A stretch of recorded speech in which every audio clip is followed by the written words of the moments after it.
want to welcome you today. It's our next edition of the Patients Program Summer Roundtable Series this year. I'm going to just want to welcome you.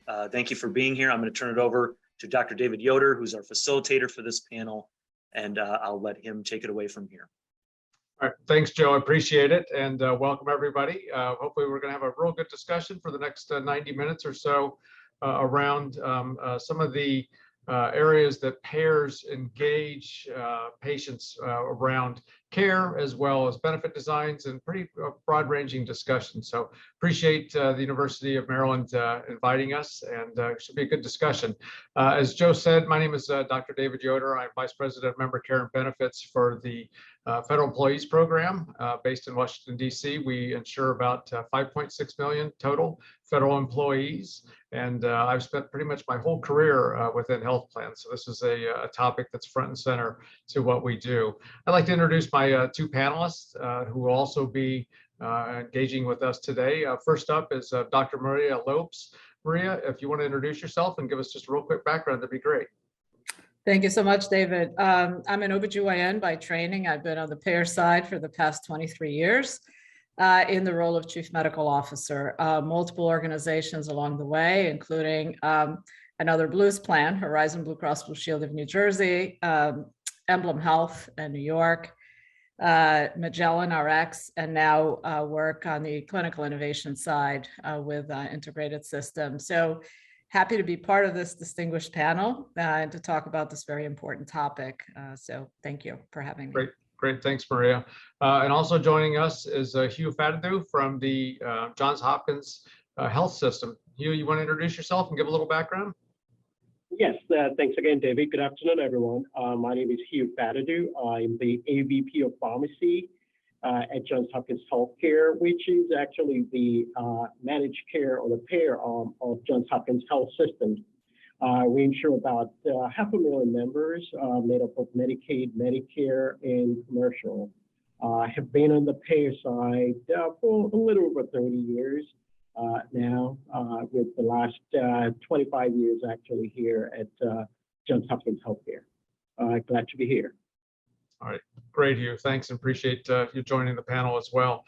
So, one of the things as we talk through how to engage patients, it can mean a lot of different things. And sometimes in health plans, there's direct patient engagement where it may be case managers, disease managers that deal one-on-one with patients.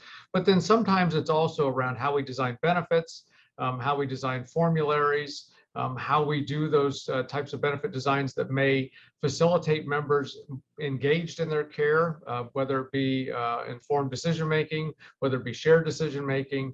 I'm curious, and I'm going to throw this question to Maria, around how, as a health plan, since you're an OBGYN and obviously engaged primarily a female population, how as a health plan you were able to take those skills that you had learned and bring that when it's a little bit more of a hands-off type of engagement with those members?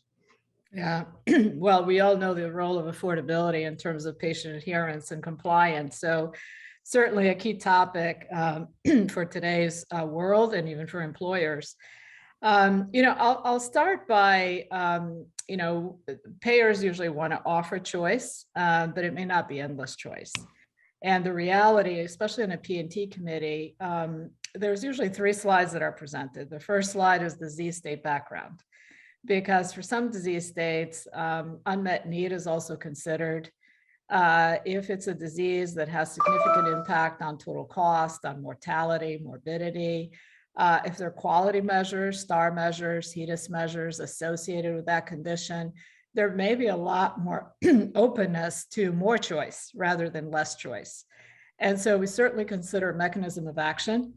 And amongst products, if there's clinical differentiation, whether there's route of administration, which many times also dictates which benefit a product is on. If it's intrathecal, it's going to be very different than if it's oral or self-administered, which is usually pharmacy benefit versus medical benefit.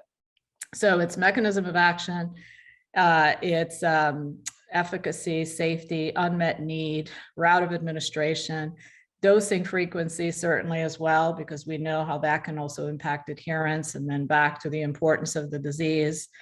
And overall, I think one of the things that we also look forward to is real world data that can sometimes circle back to how we think about the value of a product and the benefit of choice and the value of adding that product or not to the formulary in terms of a continued learning process. Thanks, Maria. Hugh, you serve a lot of different populations. You talked about Medicare and Medicaid as well as some commercial. How do you build, I'll say a formulary, but how do you build benefit designs that really engage? Those are three very different populations that have three very different needs. Hugh, how do you do that so that you are engaging different patient populations, because they are very different? Yes, you're right. They are very different, and what is really critical for us in the government programs is, you probably know, and maybe some on the audience may kind of be aware of, there are limitations to some extent as to what health plans can do with regards to benefit design on government programs. They're usually very template type designs. Kind of very that health plans have to follow, whether it be on the Medicaid or on the Medicare side.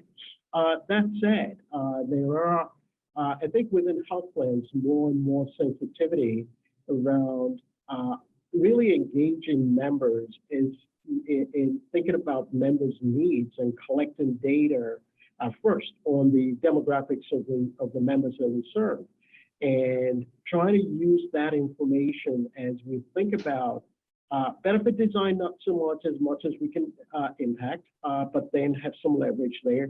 But more on the formulary side, how do we develop a formulary that offers incentives to both providers and patients to select high-value treatment options as during that process of shared decision making? So that's the new thinking now, that as we continue to, I think if we look at it over the last several years, most of the health plan engagement of patients centered around quality metrics, but not necessarily around formulary design or benefit design. We've seen some of the government agencies take the lead on some of this. For example, TRICARE, which is the military benefit, does have a PNT, and also has member participation on the PNT. That brings the perspective of the end user. I think, as Maria alluded to, a lot of what we've done up to date has been really focused on the clinical attributes of drugs, the economic value also too. But what has been missing is the true impact on the end user, which are our members. I think slowly, as health plans, we're beginning to be more mindful of that and solicit feedback from our members as we look at formulary tier placement. What could be considered as high-value treatment drugs that could be placed in lower formularies? And some of that also could result around value-based design, where we look to say chronic drugs that could benefit the total healthcare spend also improve outcomes, whether it be in diabetes, cardiovascular. Do we put them in a zero copay tier? Because now a lot of those drugs may be already available generically. So those are some of the new thinkings as we begin to look at the future of formulary development as it continues to evolve. So Hugh, I'm curious, you brought up the quality metrics, and typically that becomes HEDIS type metrics of, how do you engage patients? What's the patient? Are they compliant with their medication? Are they able to control their A1Cs and things like that? Do you take those things into account as you're designing formularies and benefit designs to try to encourage things like maybe cholesterol lowering agents at a lower cost share, or maybe even a zero cost share to try to drive higher compliance? Or maybe when it comes to diabetes, lowering your insulin copays, or maybe some of the other anti-diabetic medications to try to drive some of those metrics higher, understanding that in the short term you have a higher cost, but over the long term, if patients are compliant, as Maria talked about, if patients are compliant, you ultimately should see lower costs. Do you guys think about that as you're working through some of those things? And Hugh, I'll throw it to you first. Yes. Again, the new thinking is as we look at the landscape of drugs and disease states, more of the disease states that are very highly prevalent. We talked about diabetes, we talked about cardiovascular, and beginning to look at benefit design or formulary designs that push those drugs. We call them adherence drugs.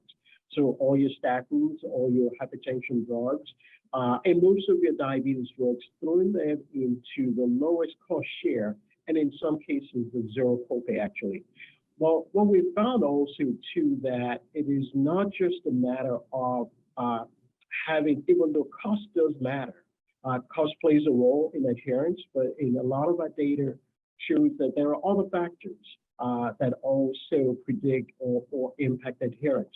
So it is really developing a comprehensive approach, benefit design, formulary design, but also wrapped around with engaging our members, engaging care deliverers, whether it be our providers or our community pharmacies, to try to figure out how do we bridge the gap?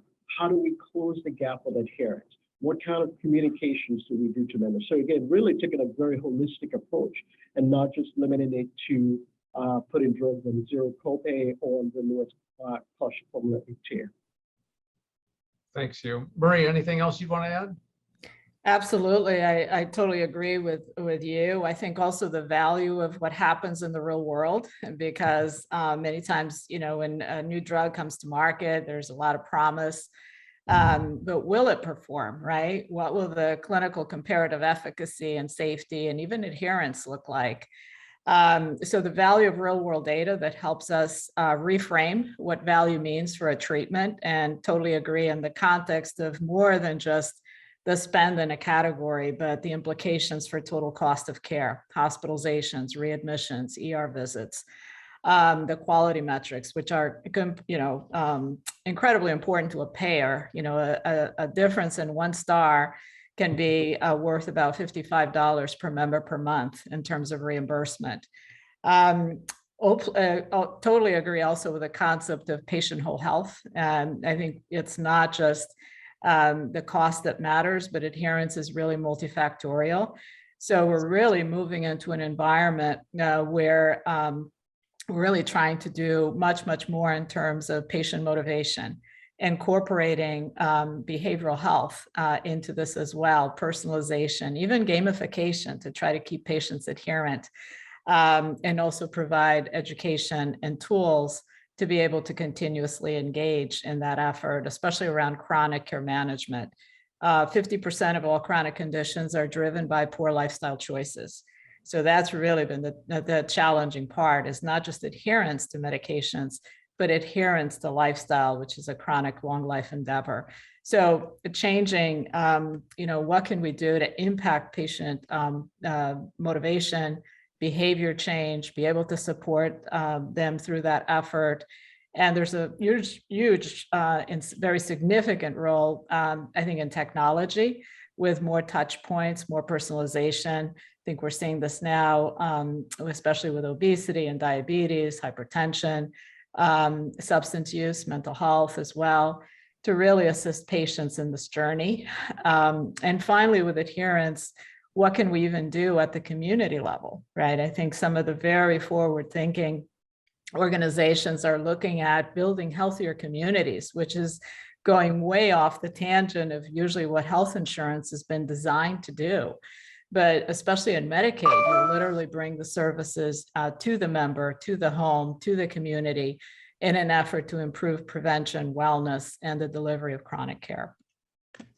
Marie, you bring up a Medicaid population, and it is quite different than a more commercial type population, or even a Medicare population, two very different groups. How, and obviously you've worked at a lot of different health plans, how have you seen plans be able to integrate those very different, you know, because what works in Medicaid may not work at all in Medicare, or may not even be germane to Medicare, and vice versa. So as a health plan, how have you kind of taken those different patient characteristics into account, and how have you, tried to involve them, or at least involve external entities in some of that decision making at a health plan level? Well, Medicaid, and I know you can speak to this very, very well as well, but Medicaid is very different population. It's not so much that there's a lot of patient out of pocket, but there's a lot of issues as far as patient engagement, health literacy. How do you even reach patients, right? So there's a lot of out of the box thinking about how do you engage a Medicaid population. How do you deal with the social determinants of health? You literally have to fix society. You have to deal with one patient at a time. Many of them are high risk. I'm an OBGYN. The ultimate risk is when you have a pregnant mom who also has substance use, who doesn't have a home, who has HIV, as well as 5 other chronic conditions that you're trying to manage all at once. So there's a lot of time and effort spent with disease management and really thinking out of the box in terms of what that outreach needs to look like. And some of it, I think, again, we're making technological advances through telehealth, through community resources. I know with, at Magellan, while I was Magellan, we had a whole team-based approach that included a case manager, a social worker, and a clinical pharmacist as part of the team to really think out of the box in terms of the outreach. We have case rounds, right? So back to the patient whole health, where you can't forget about the behavioral health component, which is so critical and many times, forgotten. And many times huge challenges around the access, not enough providers, issues with transportation and time, and domestic violence and issues that preclude access. And so it literally is bringing the services into the home, bringing the services into the community setting. It's also partnerships. You partner for transportation services, you partner with local entities, even retail chains, for services to be able to be delivered and make it easy for patients to access in their communities. One of the innovative things that's happening now is food pharmacies, again, thinking in non-traditional ways, how we can influence the member in a broader way, not just telling them what to do, but making it easy for them, especially in food deserts. How do you learn about healthy foods? How do you access healthy foods? How do you bring in services like nutritional counseling into that same environment, or even through telehealth efforts, bring the counseling and the in the care into the patient's home and into the patient's environment. Great. Hugh, you work for a company that has the name Johns Hopkins at the front of it. And, obviously Hopkins as a hospital system is very similar to what you do and all part of the same umbrella organization. How do you, within the health plan side, really engage the hospital sides and some of those care delivery sides, especially the populations that we're talking about that may be very inner city, underserved? Maria brought up the food deserts, some of the other areas where they're just not the services available to these members. How does the hospital potentially fit into some of those things? And what have you done to encourage that on the health plan side? Yeah, so we've taken a little bit of a different approach. As we all know, hospitals in general are not pretty places to be. So, and delivering care in an academic center is probably not the most judicious use of resources. I definitely been a tertiary academic center for cases that are really critical, where there are no other services available or access available within the community. But what we know, though, that a lot of our members have chronic conditions that can be managed and are well within the community. So one of the focus the path that we've taken is really working very closely with the federally qualified community health centers. When we think about it, these are great places of care that are centered right around inside the community. One of the things that we think about when we say access is transportation. And some of the things that we may not necessarily think about kind of behind that desk in terms of how many buses does the member or patient have to take to get to care? Do they have to, sometimes it's 3 buses that they have to do to get to an appointment. So how do we work with our community, federally qualified community health centers that are right there in the clinic and begin to help them with data also to modify or to enhance their practices by giving them real-time data. So we have a pilot that was started about a year ago with one of the large FQHCs, where we sat down with them, looked at a lot of data, and figure out how can we do some practice transformation also too that makes them more efficient, it gives them the ability to be able to see more patients and deliver better care also. So an example, we say one of the quality metrics is child visit. But sometimes we think, oh, that's easy. Oh, the patient is not engaged. The member is not engaged. They're doing it. But if we look on the other side of the fence, again, we talked about just some of the challenges. Someone who may have 3 kids and who then also has to take time off 3 times to take each kid to get a well child visit. So we work together with the FQHCs and said, let's work together where we can sync all these well child care visits. So the mom or the parent is taking just time off, just a short period of time to complete the care for 3 kids all at once. And what are some of the other services that are available at the FQHCs that may not necessarily be available at maybe a freestanding physician office? And also being able to give them real-time data that can be fed into the electronic health records on gaps in care, whether it be medication adherence, whether it be screening adherence, real-time to the physician at the point of care has been critical. And we began to see some of that results there now that are beginning to emerge. So it's really engaging people on the ground within the community that are providing care and partner with them. And sometimes we have to also support them with funding to be able to build some of that IT capabilities upfront. Because when we know that it's the right thing, it is going to help to optimize the health or status of our members. And at the end of the day, it makes good business sense also too, because we're able to lower costs long term. Hugh, there's a term that is utilized in a lot of health plans, and especially in case management, around engaging a patient where they're at. What you're talking about is actually literally engaging the patient where they're at within the communities, as opposed to you need to go to this other place or you need to travel to do these types of things. So quite an innovative way of doing that. One follow-up question on the benefit design question, because the easy answer, and you kind of brought this up, is that adherence tends to be a multifactorial problem. It's not just waive the co-pays and suddenly adherence goes skyrockets and goes up.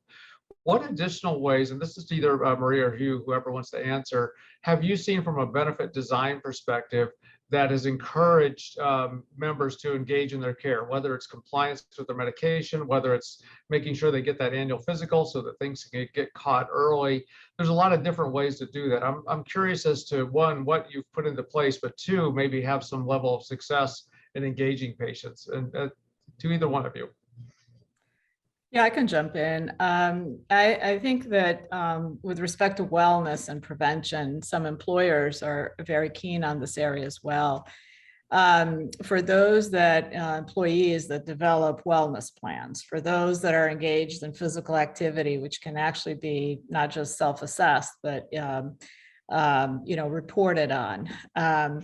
For those that get flu vaccine, their annual labs, that there's a reward, right? So you could use the carrot or you could use the stick, but rewards work, right? So for those that follow through on a set of metrics, that has tremendous value, I think, for a payer, because you're collecting information that's meaningful, it's actionable, it's helping you stratify your population, and putting together, interventions and outreach before you start getting claims in the door, right? So the ability to do predictive modeling based on this information is really critically important. And so the willingness, if you will, to subsidize some of this with a reduction in premium spend per month. Many employers are, if you're following through on this, they'll reduce your monthly premiums by $50, $100, which matters for some, doesn't work for all. But again, getting at the heart of what's going to motivate someone, and it's so personalized, right? It has to do also with trust, with timely information, and being able to really access, and also communicate the way patients want to be communicated in.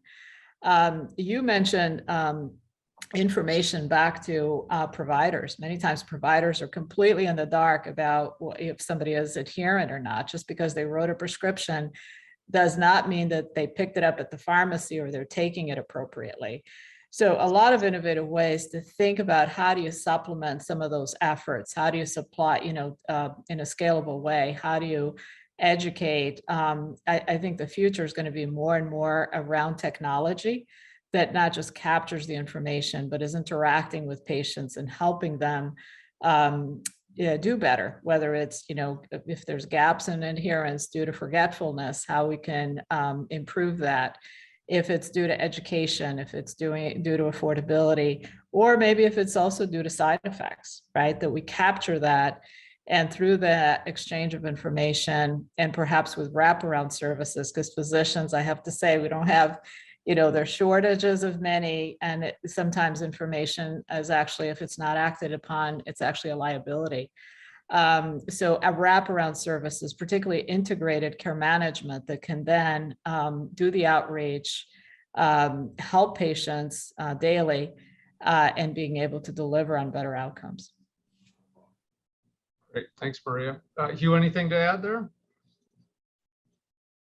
Well, also, in addition to those things that Maria discussed, engaging other practitioners within the healthcare delivery system. So one of my biggest ones is really engaging pharmacists. We know that usually a patient probably visits their pharmacy maybe 3-4 times more times than they do to their physician office.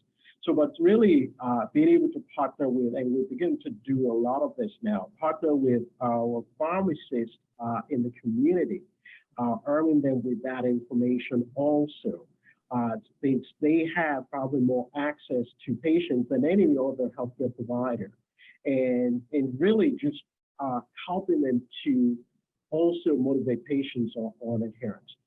From a benefit design also too, I think traditionally we've done the mail order where we've required people to, in order to be able to get a 90-day supply, they have to use a mail order facility. We're taking those barriers out and we're saying, okay, because we know that the data also shows us that our members that fill a 90-day supply have the propensity for being adherent is almost double or greater than those that are filling 30 days at a time, because then that's 11 trips to the pharmacy when you think about it over a period of 12 months. Removing that and giving patients the ability to, for the same copay that they would have paid a mail order, to be able to get that 90-day supply at retail. Similarly, also, we know that people are on multiple medications they would fill at different times. So some of the edits that we have in place that limits day supply, beginning to remove some of that and work with the pharmacist on medication synchronization. So that way, someone who is diabetic, hypertensive, on 5 medications, but who are filled at different times. And one of the barriers is they have to make 3 trips to the pharmacy in a month because their refills are due all at different times. But removing that, where the patient now has the ability to be able to fill all those medications 1 trip to the pharmacy. So just little things such as that, we are seeing does go a long way in helping to improve adherence. I'm curious, I've heard those programs called various things, Script Sync and some other things, to where you get everything filled all at once, because it does make sense. I know I get text messages from my pharmacy saying, would you like us to get everything all in the same basket? I've got 4 kids that take a lot of medications, and my wife gets tired of going to the pharmacy too. Do you offer, or have you contemplated offering incentives for members to actually do that? Because once they do it, then your compliance level does go up. So it's almost, if you do this, we will waive a couple copays or anything like that. Have you guys explored that? We have, and we do have a pilot ongoing now within our commercial population. Within our Medicaid, one of the things that we're also exploring is incentives. But wanting to make sure that whatever incentives that we offer also to are meaningful to members. So one of the ideas that we've kind of been batting around is, how do we create also an ecosystem within the community where people can accrue points and use those points for some services? So Maria mentioned, kind of maybe in the commercial, using that to offset maybe your premium. But this doesn't apply in Medicaid. But again, just simple things such as, can I use my points for childcare? Can I use my points for transportation? So the daily needs of people, can I use my points to pay part of my BG&E? We haven't figured it out yet, but I think that will be the holy grail in Medicaid, if we're able to figure that out, where again, people are able to take those kind of points or those kind of incentives and use it to things that are really practical to them. Maria, you had brought up a little bit of the real world evidence or real world data, and how do you all use that? Because sometimes it's hard to get patients to get feedback from patients on, they're having enough trouble sometimes just being compliant with their medications, understanding the disease state, the things that they need to do, and they don't necessarily give a lot of feedback around that. And claims data can only go so far when you're looking at what the efficacy and compliance and things like that are. How have you seen real world evidence used to really supplement that moving forward, and also help when it comes to looking at P&T committees and things like that on how a drug actually acts in the real world? Yeah, I think that's, the flip side of, clinical trial is the real world. Ultimately, that's the real proof, if you will, of what kind of value is a treatment having, or even if we're piloting an initiative, we often don't know if it's going to work, right? The whole role of innovation is to explore, who, what, when, where, and how we're going to do it. And in the end, how do we determine what has value? How do we measure the value? There's so many things. We sit on a world of data, but not everything is measurable, and not everything that we measure really matters, right? So determining, looking at real world data in terms of what kind of impact is it having on adherence, right? Something we can measure, it's easy to measure. It's something that, as we become going into the future with maybe even value-based agreements, the best drug in the world is not going to work unless you're adherent to it. And there's persistence to it. So real world data, I think, really is quite informative and helps us understand perhaps even comparative value. How does one treatment compare to another? Is there better adherence? Is there less switching, especially for medical reasons? There's medical switching and non-medical switching. So non-medical switching sometimes is something that's forced, if you will, on a member because of benefit design. But medical switching is if the drug's not working, or if there's tolerability issues or safety side effect issues that may actually even reflect on adverse events, right? So is there a difference also? We love to capture data around total cost, right? It's not just the silo of, if we're increasing spend on the pharmacy side, that's bad. It's not bad if you're actually offsetting those costs against medical spend and trend, and things like events and hospitalizations, ER visits, readmissions. So the value of real world data is becoming more and more critical to helping us understand the value of a treatment. There's some very innovative things coming down the pike, including gene therapy, cell-based therapy. We already have 2 gene therapies, more coming. There's over 200 gene therapies in the pipeline. So a lot that needs to happen in terms of the collection of real world data to justify not just the investment, but overall, what does it mean to value to different stakeholders, the patient, society, employers, payers, and what are the elements of value that we can actually capture, right? Some of it are going to be direct costs or cost offsets, and some of them very tangible to patients, like, improved function, improved productivity. So those, I think, are going to be actually more challenging to capture, but exciting when you can capture some of these elements, because some examples where we've actually, changed what we do from a benefit design perspective are, agents like what's happened with SGLTs. That have proven their value beyond sort of A1C reduction, right? With cardiovascular risk reduction, renal protection, weight loss.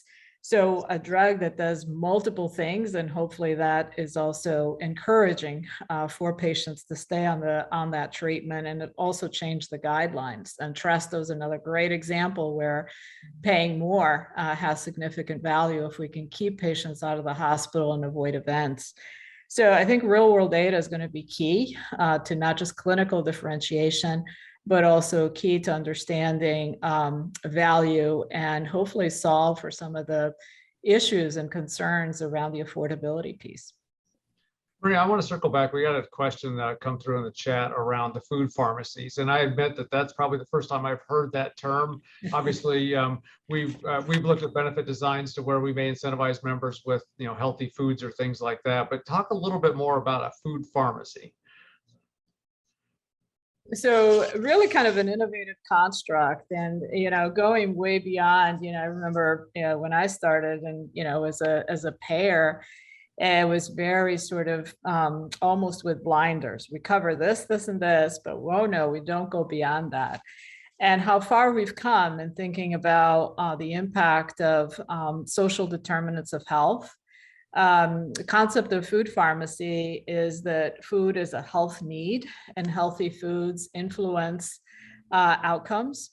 And so the construct of going way beyond drugs, and it's really, some of this even has to, can broaden to private and public partnerships, where you can work with retail chains. There's, food deserts where you can also work with local grocery chains. When I was at Emblem, this is New York City, right? But we had a relationship with some of the restaurants and food vendors within a certain, distance of, where employees worked, and they got discounted prices on healthy foods. So I actually blew my budget in 6 months because our employees were buying from this healthy food menu and actually taking it home. So is that a good thing or a bad thing? We thought it was a good thing.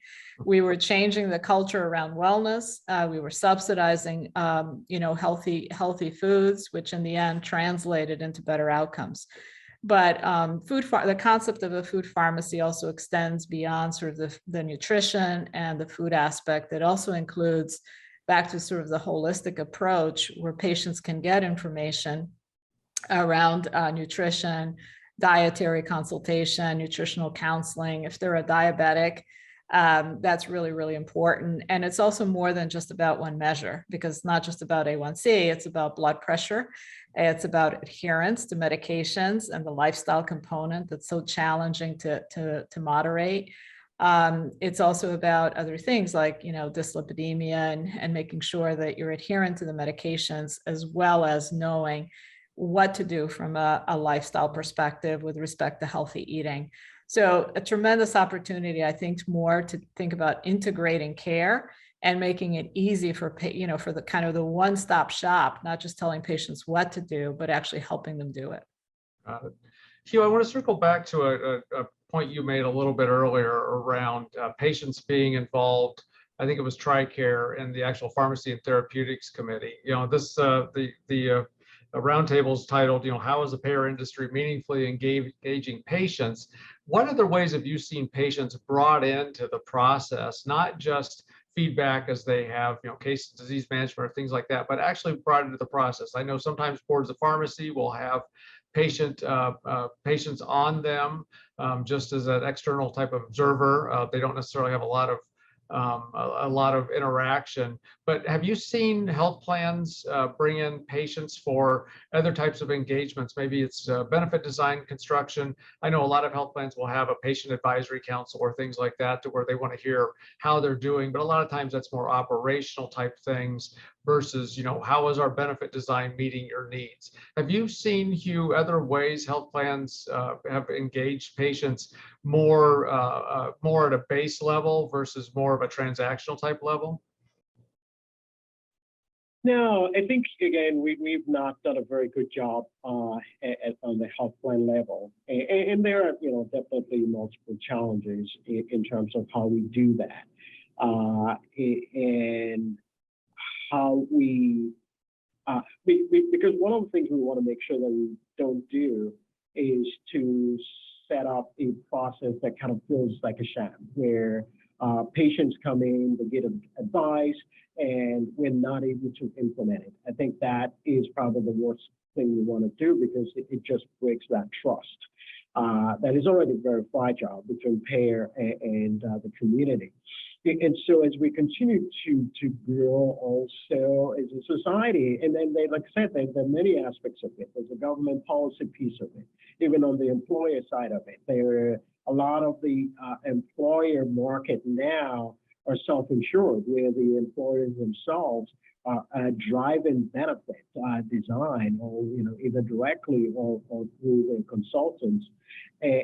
But I think as we continue to have all stakeholders come together, have conversations, how do we do this in a meaningful way, bringing patients in, and it's all, I always say healthcare is local.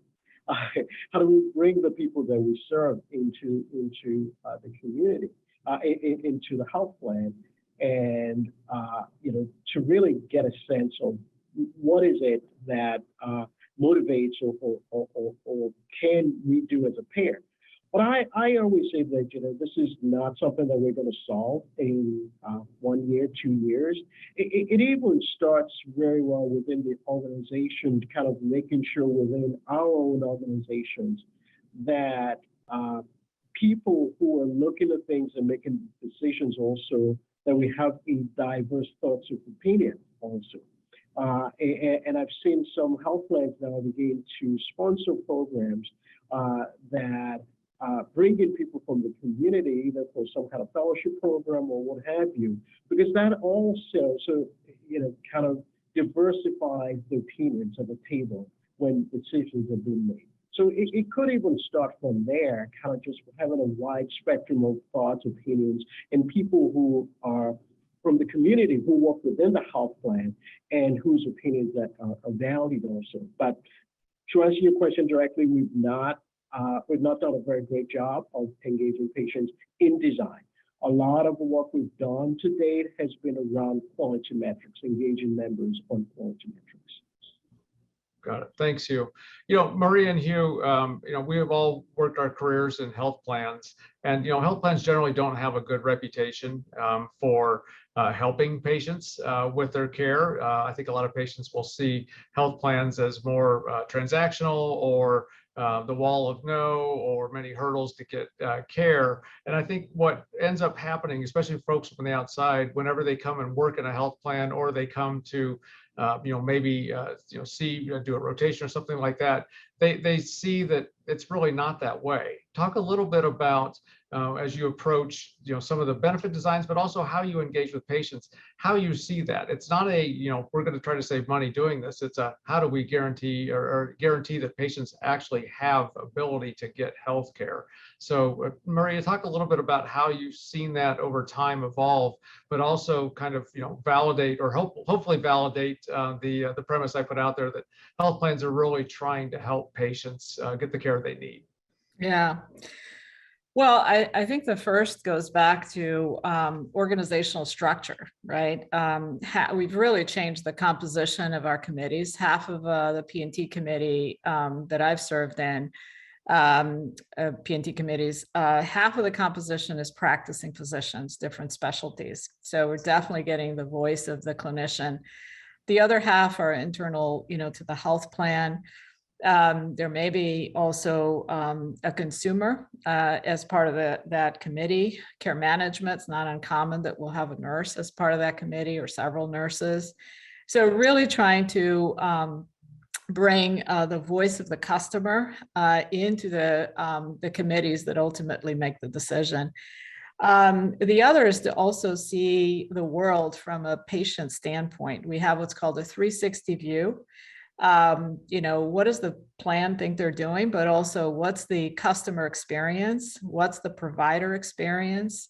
And as we think about streamlining the efforts, how do we make it easier for clinicians to have the right information at the right time without being overly onerous? That's part of we're now in the quintuplet aim. And the quintuplet aim brings in, the whole concept of efficiency, staff burnout, scalability, the role of the technology can play. So we're a lot less onerous in terms of if we have prior authorizations, there should be online, right? They should be transparent. They should be easy for a clinician to perform. With respect to formulary and patient out of pocket, transparency around what that means, for the consumer, so that hopefully we're making the right decisions. And not just in terms of the medication, but what it means, for patient out of pocket, and how do we solve for some of this in terms of patient assistance services.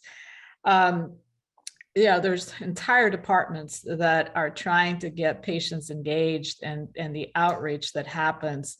And many times patients aren't engaged, and we're still trying to figure out why and some of the ways that we can solve for that, right? Many times the ones that need it the most are the ones that are the least engaged. So there's, the whole quality department, right? That's tasked with improving HEDIS and STAR measures. That's their purpose, that help with things like, smoking, prevention, wellness, et cetera. So really thinking out of the box, and it really is a time for innovation and best practices. The Blues has an entire session devoted to clinical innovation and best of Blues, where practices are showcased, right? So we're all really interested in trying to figure out how do you improve quality? How do you improve, outcomes?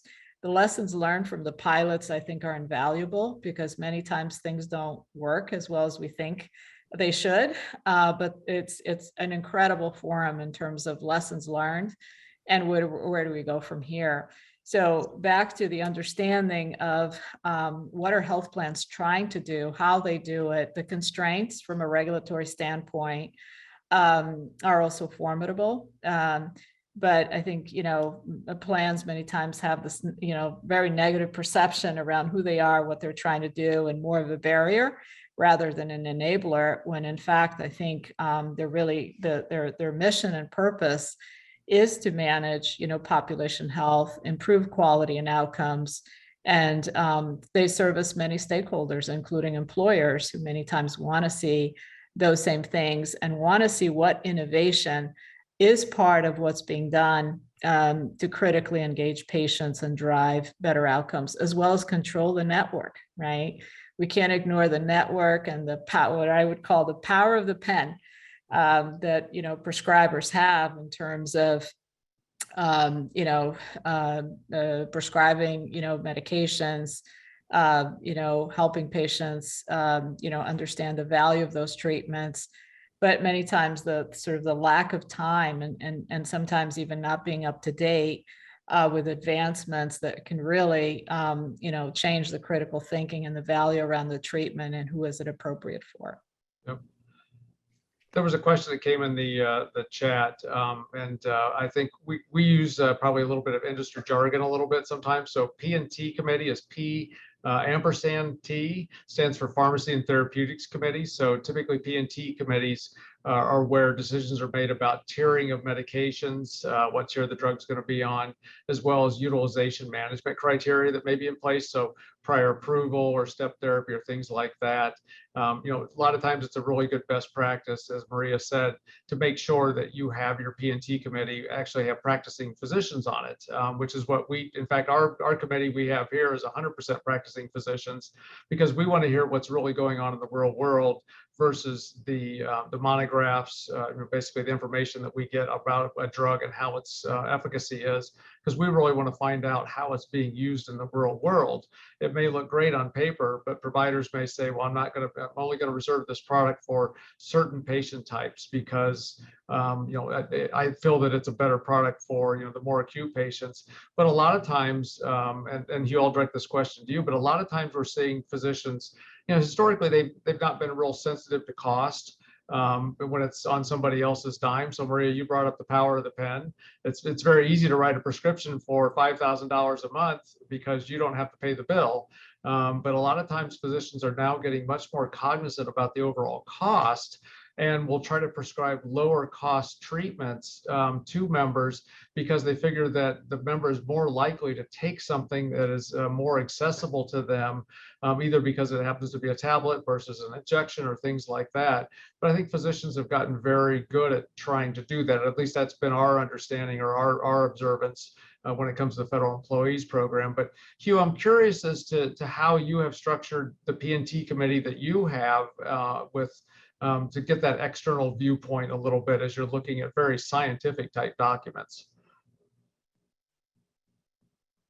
Yeah, very similarly for us, the committee is made up of all practicing physicians and also pharmacists. I can go back to the value that pharmacists brings to the table also too. So we do have, and as we continue to see the expansion of pharmacists practicing jointly together with physician offices too, being medication experts, we've also brought in practicing pharmacists into our committee.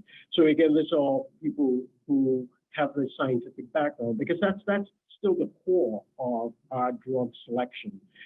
There is the economic piece of it, no doubt about that, but the core is still the clinical scientific value that the drug provides. So that's how we structure our pharmacy and therapeutics committee to get very focused on the clinical aspect. However, that's one of the other things that we also you brought up the issue of cost is transparency and the availability of information to prescribers at the point of care. Because again, for every one of us, I think it's easier to follow things or to do things when it's within our workflow. Anything that deviates, and physicians are no exception, anything that deviates outside of their general workflow becomes, the probability that they're going to follow it is lower. So I think, as Maria had mentioned earlier, how do we continue to leverage technology now to be able to provide this information to physicians at the point of prescribing? So that, again, part of that shared decision making, the patient is armed with information, the physician is armed with information also too on cost and value of the drug, and they're able to have that conversation. I think one of my favorite sayings was by Dr. Ed Coop, Surgeon General, many years ago, is the best medicine is the one that people take. So yeah, sometimes we're going to, in reality, kind of have to say, what do we do? So do you have one medication that maybe confers a little bit more clinical attribute, but costs 10 times more, and the out-of-pocket for the patient is higher, and the probability that they're going to take it is much lower, because once they fill it 1 month, the second month, the costs begin to accumulate. Do you still get a very similar value for a low-cost drug? And at the end of the day, when we look at outcomes, someone who's taking a lower cost drug, that is, it's not a clinical inferior drug, but for 12 months, does it help to lower the whatever we treat it, the A1C, hypertension, or whatever? than trying to fit them or jam them into a higher cost structure.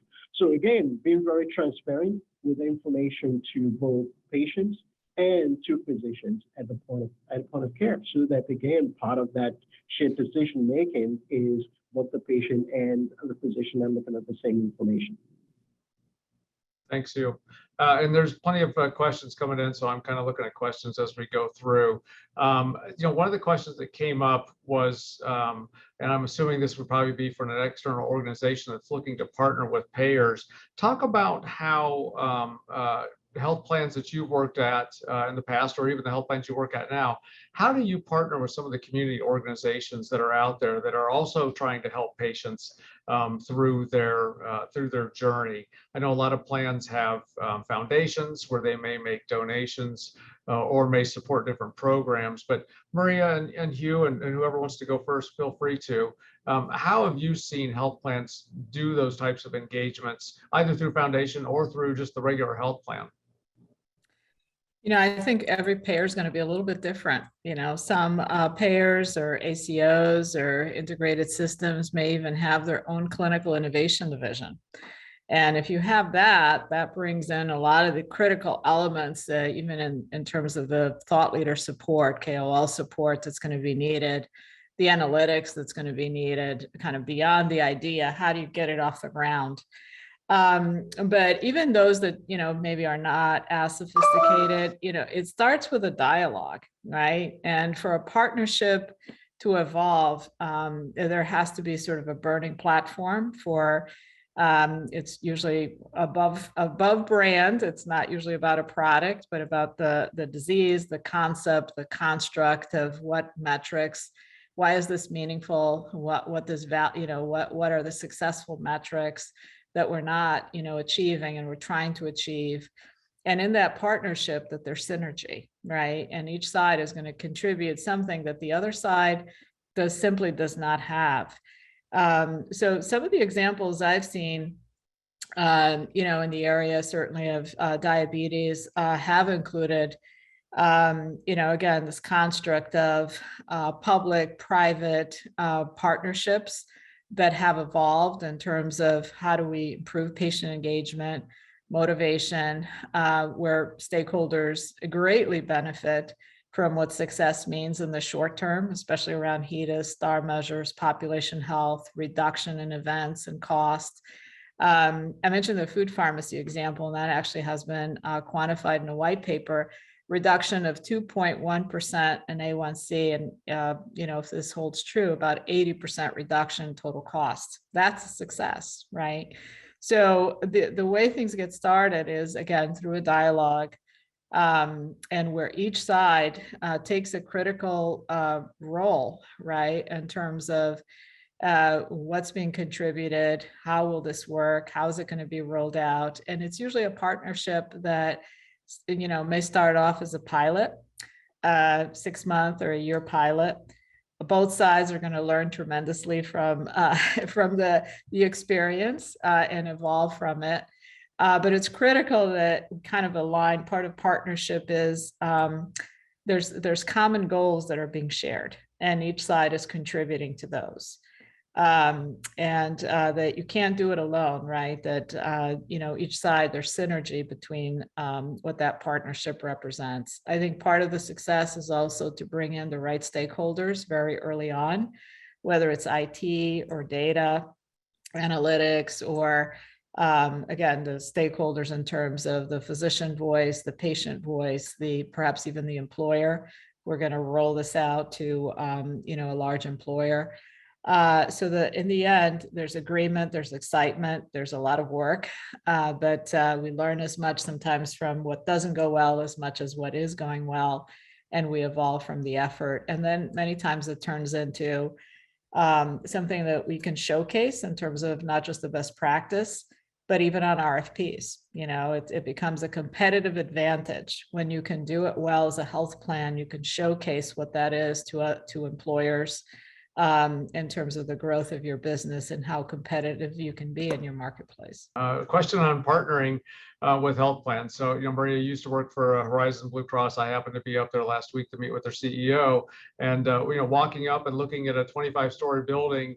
If I'm an external entity looking to partner with the health plan, I would have no idea where to start. All I would see would be a great big building with a lot of people in it, and not have any ideas where to start if I had either an idea or a question about funding for an idea that you may have. Where would some of these entities, where do you recommend they start with within a health plan to try to get an audience and to get a sense of where they would be able to engage? I guess I would start with if there was already a relationship. Pharma, for example, usually has a relationship with a pharmacy department. So there's usually an individual that can then shepherd this through if they think this may have merit, and get the individuals involved, or at least some, in an initial meeting. And if then there's interest, then that gets broader. But it sort of depends on what's the topic, how strategic is it, like how high level, is it, so that you have kind of a better sense of, who are you engaging and what kind of traction that can have. I've had very creative vendors who will actually submit a letter or almost an executive summary to the CFO, and talking about the savings and the potential that this can bring. And then the CFO, not knowing what to do with it, will send it to the CMO usually, and have us handle it, or a VP of pharmacy, right? If it's could have some tangible relationship to pharmacy spend and trend. But you have to start somewhere. And I guess if you don't know who you begin with, if it really has a meaningful ROI, it could even be the CFO. It could be usually a chief medical officer, quality department, right? Especially if it has implications for population health and clinical innovation, total cost of care. Usually you're starting more on the clinical side.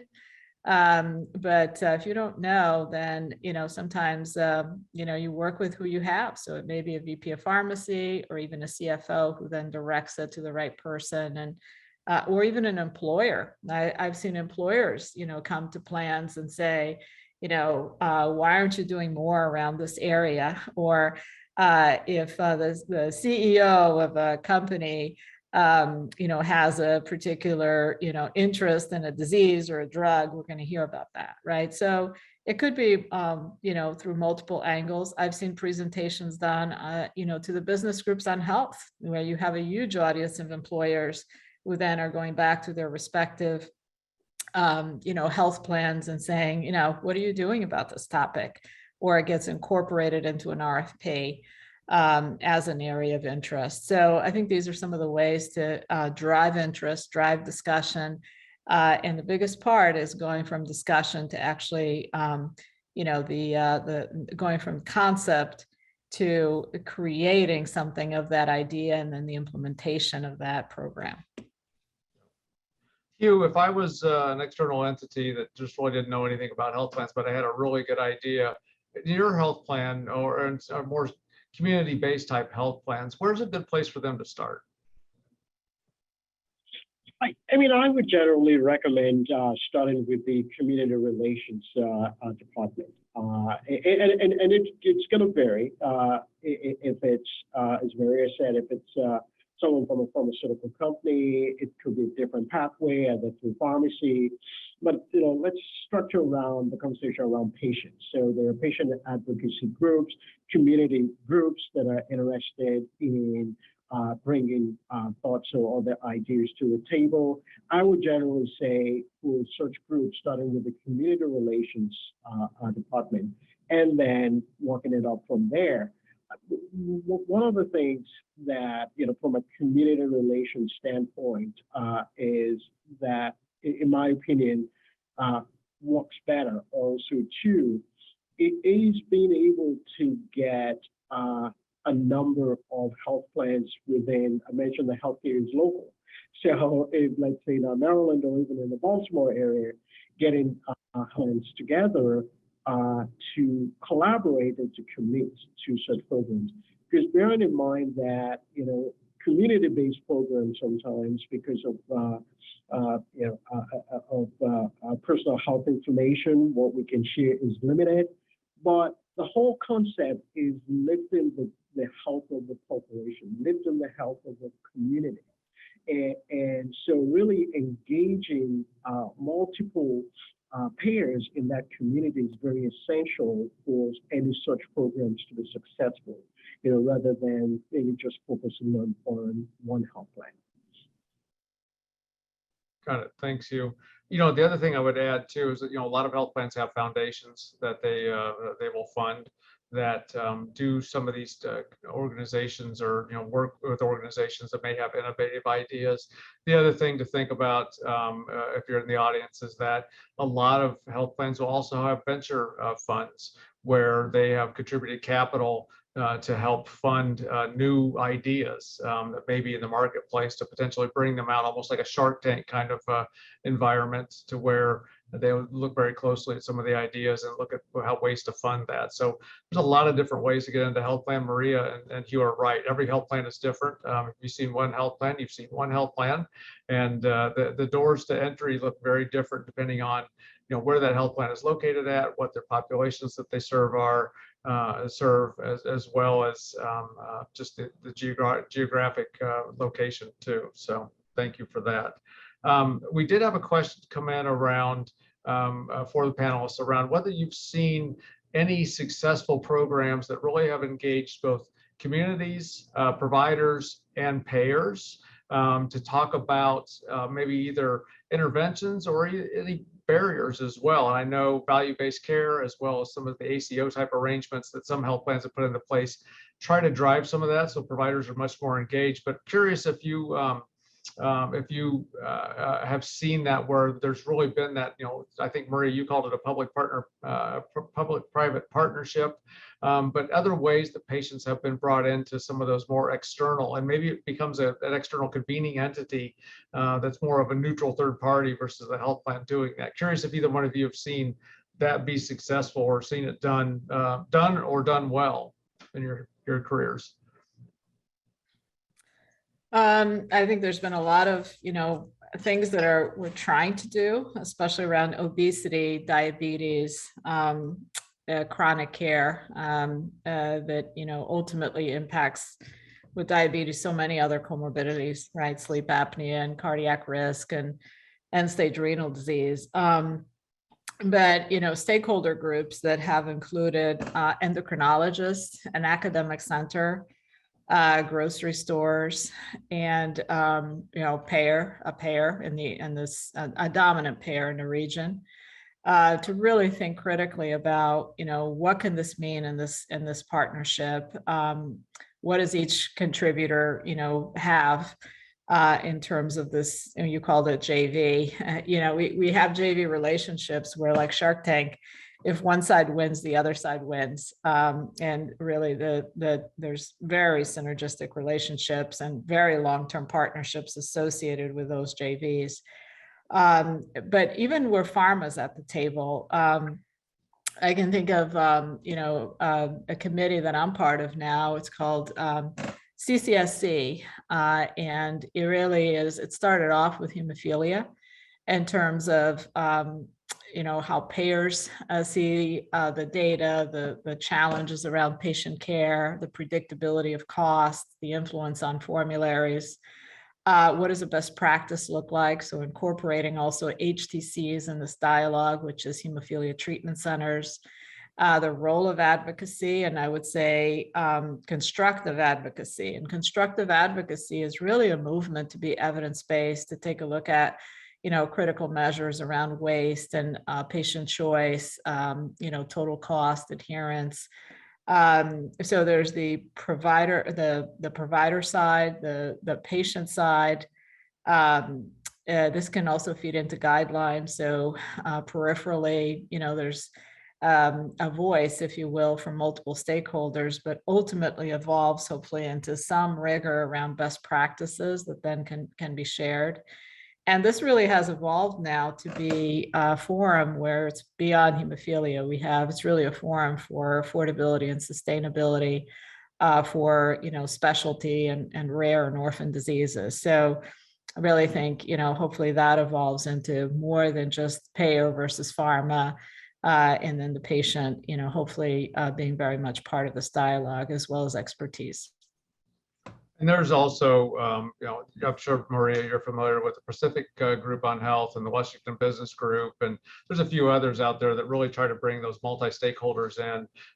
It's employers, but it's also health plans, it's pharma, it's a lot of other organizations that participate. So if folks are looking where to engage, there are quite a few different places that are interested in hearing back. We did receive one question around, it's essentially a copay assistance program and where patients would be able to find what copay assistance programs are available for different products. I know if you go to any of the websites of the medications that are out there, generally you'll see a blurb on those that say, can't afford your medication, click here, and that will hook them up with the pharmaceutical manufacturers' patient assistance programs. I believe there are some entities that kind of curate those and have them available all together. But Hugh, have you seen any of those where, GoodRx is out there and they're certainly put some things out, but there are a few other entities really that try to aggregate these patient assistance programs and make them accessible to members. Are you familiar with any of those? Yes, actually, there is another company out there now called Prudent RX. And what they've done is taken copay assistance cards and kind of aggregated all those drugs and also negotiated with the pharmaceutical companies on other an extended list of drugs that are subject to copay assistance, and beginning to work with health plans. Now, I think a few years ago, there was a lot of friction between health plans and the pharmaceutical companies offering copay cards because, again, the interests were very different from both parties. For the pharmaceutical companies, it was thought of it as a way to circumvent the formulary placement of drugs. The good thing that's fast forward many years now is that we've now been able to, at least those companies have been able to turn that around and say, why don't we figure out how do we take advantage of this and make it for the best use of patients? And so with this company now, you can work with them as part of your benefit design. And the benefit to the patient at the end of the day is that then patients are able to receive those copay assistance as part of your benefit at the point of service. So when they go to the pharmacy, so there's really no any need to now apply separately for such patient assistance cards. But there are still some limitations definitely in the government funded programs, be it Medicare or Medicaid, but outside of those, more on the commercial side, we're beginning to see that whole copay assistance kind of flip around from where they were a few years ago and say, let's take advantage of it for the benefit of the patient, lowering their out-of-pocket cost. Thanks, Hugh. That's a good reminder. I forgot about Prudent RX. Good tip in. Maria and Hugh, and Hugh, I'll go back to you just because you just took a drink and are ready to talk again. But I'm curious, in your health plan, do you have like a patient ombudsman or maybe a patient advocate that is employed by the health plan that's there really to advocate for patients? I don't know, but I'm curious. We do not have that position currently, although there's, again, continuous, dialogue as to what will that role look like. Again, I think we want to make sure that we get it right, and rather than rush into it and then it fails. So there's continuous discussions internally as to how do we structure such a position that fits within the organization and that has authority, because that's going to be the distinction. Not just you can have a position just as a figurehead, so to speak, or you could have a position that really to someone has authority and clout to move things within the health plan. So we're not quite there yet. Got it. Maria, you've been with quite a few different health plans. I'm sure you've seen, similar type positions in your travels. Yeah. I mean, I actually, in deference to what you just said, what I'm witnessing is that care management is being called patient advocates. So, some of it is perception, right? In terms of what's the role of disease and care management in helping patients. But, I mean, I'm seeing care managers call themselves patient advocates and even have that in their titles. The other thing I've seen and actually built a position around was patient advocate. And the role of this patient advocate within an organization was to actually serve in terms of very specific cases, sometimes very interesting cases, and where there's disconnects in healthcare. I'll give you one example. One of the first cases we had was a member who was an orthopedic surgeon who wanted to go out of the country, and he knew the literature. He needed a shoulder reconstruction, and he knew exactly where to go, where the expertise was there. And he wanted us to treat Switzerland as we would treat Harvard, for example, right? He had a PPO benefit and wanted to go out of the country. It cost us about a quarter of what we would have paid to have him go to a center of excellence in the US. And so it forced us to really think critically about not just benefit designs, but how we structure benefits, what we pay for. And again, it kind of borders on medical tourism, but it really forced us to think critically about the blinders, and are we really limiting outcomes and actually paying more for bad outcomes. But disconnects that also occurred where we had a lot of, sometimes cases that would become, go to the press, very high profile, pediatric issues, transplant, very high cost cases that she worked through in terms of getting patients to the right care, the right expertise, without this back and forth denial, appeal, PR, threatening, of going to the media, et cetera, and working through some of these issues. The savings we were able to achieve in the first 6 months exceeded $1 million. So you can actually have advocacy, not just by name, but also serving a real purpose, for the member and for the health plan. Maria, I want to circle back on a point I think you had made earlier around digital therapeutics, or engaging members utilizing some of the electronic devices that seem to be ubiquitous these days. Have you seen that used successfully? I can think of a couple examples, but curious to see if you've seen those used successfully to really try to engage patients more in their care and not necessarily benefit design. Absolutely. I think, frankly, that's the next generation of how we're going to deliver care and how we're going to deliver it in a more scalable, more timely, more personalized manner, and also with a lot more touch points that we could envision, versus the one-on-one, outreach. So one of the most successful efforts I've seen, it's also, been around for quite some time, in heart failure. We've had, digital scales, in the home setting for over, 10 years now, right? We've also introduced symptom assessment through IVR, which is interactive voice response. So this is pushed out 3 times a week. Patients are answering yes, no to certain questions. And in combination with meaningful, actionable information, in this case, how the patient's weight is doing, is a very good reflection of how they are actually doing, and also a predictor of who's decompensating. One of the very first things we saw in terms of success was that our care managers were able to double the volume of heart failure patients that they could actually oversee, because technology was collecting the information instead of the Rolodex, who you're going to call next, that may or may not, need the assistance. But I've seen this roll out in so many other areas, and so many areas have potential, for similar technologies. In particular, diabetes, I think we're seeing an explosion in digital therapeutics, whether it's Omada, Livongo, WellDoc, and so many others that are really engaging the patients in a much more holistic way and personalized way.